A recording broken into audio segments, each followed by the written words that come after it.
Educationist जो universities हैं, colleges हैं, उनके भी प्रोफेसर से, प्रिंसिपल से, इसी से हमने चर्चा की कि हम कैसे इंडस्ट्री को एजुकेशन की हमारी जो रूट्स है उसके साथ टाइप कराएं। और उसका हमने धीरे धीरे एग्जाम्पल बिल्टअप देखा कि जब हमने last meeting enterprise promotion policy के लिए दिल्ली में गुड़गांव में करी थी, उस दिन भी चाहे वहाँ पर स्कॉच के मालिक हो, चाहे वहाँ पर मारुति से भार्गव जी हो, चाहे वहाँ पर मिंडा ग्रुप के मिस्टर मिंडा हो, तमाम लोगों ने इसको अप्रिशिएट भी किया और यही कहा कि हम भी चाहते हैं कि गांव के आसपास जो हमारे ITIs हैं या और इस तरह के एजुकेशन इंस्टीट्यूट्स हैं, उनके साथ हमारा भी टाइप और तो और ओयो, मेक माई ट्रिप जैसे ग्रुप्स जो आज इंटरनेशनल लेवल पर नाम कमा चुके हैं, उन लोगों ने भी अब हमारी ITI से टाइप करने के लिए सहमति जताई है।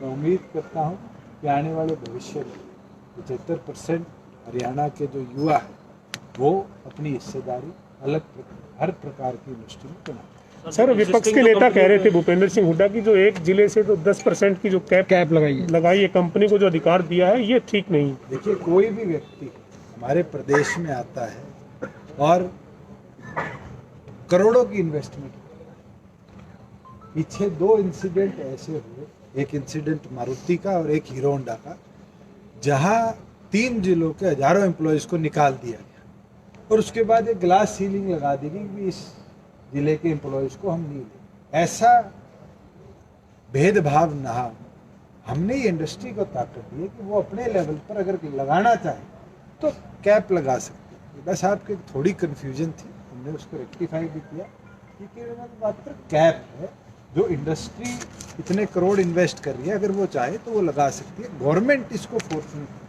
10% तो जो एग्जिस्टिंग जो कंपनी है उनमें किस तरीके से लागू होगा? तो कोई भी जिस दिन इसको गवर्नर से स्वीकृति मिलेगी, कोई भी नई एम्प्लॉयमेंट आएगी, उसके अंदर आने वाले समय में अगर 4 नौकरी है तो 3 हरियाणा के मूल निवासी। इसके साथ ही सर, जो आज की कार्रवाई है उसमें विपक्ष का ये कहना था कि जो कृषि कानून है उसके ऊपर सरकार बचना चाहती है। सर ने PAC के अंदर भी लीडर ऑफ ऑपोजिशन की बात को मानते हुए, क्योंकि कानूनी पेच में रेजोल्यूशन 15 दिन से पहले आप नहीं दे सकते, उसके अंदर उनकी बात को सुनते हुए शॉर्ट ड्यूरेशन डिस्कशन कल उनकी स्वीकार करें। और मुख्यमंत्री ने हाउस ऑफ द फ्लोर कहा, फ्लोर ऑफ द हाउस कि हम अगर चाहेंगे तो उसके ऊपर रेजोल्यूशन भी केंद्र सरकार के पक्ष में भेजेंगे।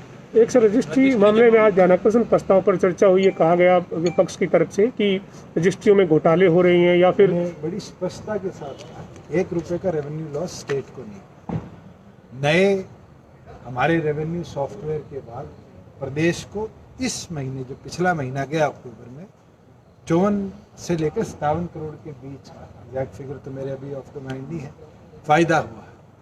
जहां बात उनने करी कि 33,000 रजिस्ट्रियां गलत हुई, 2 महीने जो लॉकडाउन था उस दौरान तो 30,000 से कम कुल रजिस्ट्रियां हुई थी, वो भी मैंने बताया। मगर बिल्कुल 7A के अंदर जहाँ रेवेन्यू लॉस ना होते हुए भी कई बिना NOC के रजिस्ट्री करी गई थी, उसको हमने समझते हुए देखते हुए सख्त कार्रवाई भी करी है।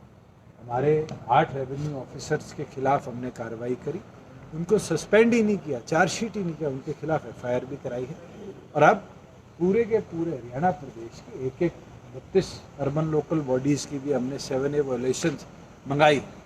कई तो ऐसे लोग थे जो बातें बड़ी बड़ी कर रहे थे, उनको यही नहीं पता था कि अर्बन लोकल बॉडीज़ को छोड़ के 7A हरियाणा प्रदेश के हजारों गाँव पर भी लगता है।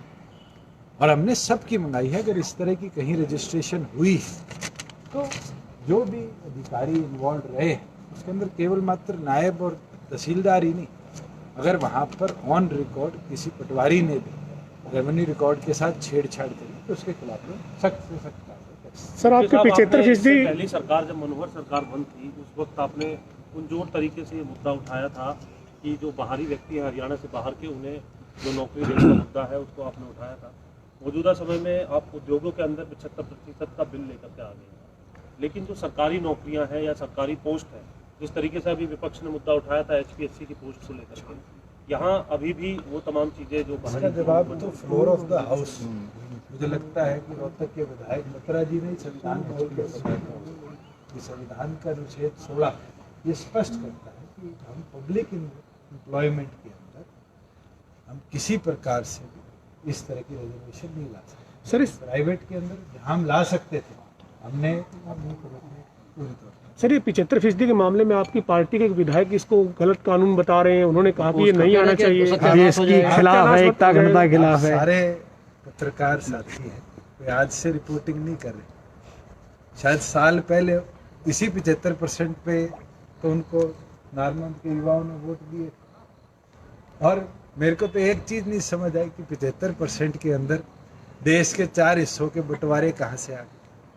मुझे तो ये चीज़ नहीं समझ आई कि देश टूट जाएगा, देश बट जाएगा, जबकि वो कोई अनपढ़ विधायक नहीं है, विद्वान है, वकील है। उनको ये पता होना चाहिए कि एक नहीं अनेकों राज्यों के अंदर आज ये कानून लागू है। मैं तो इतना बोलना चाहूँ कि कई बार उम्र के साथ साथ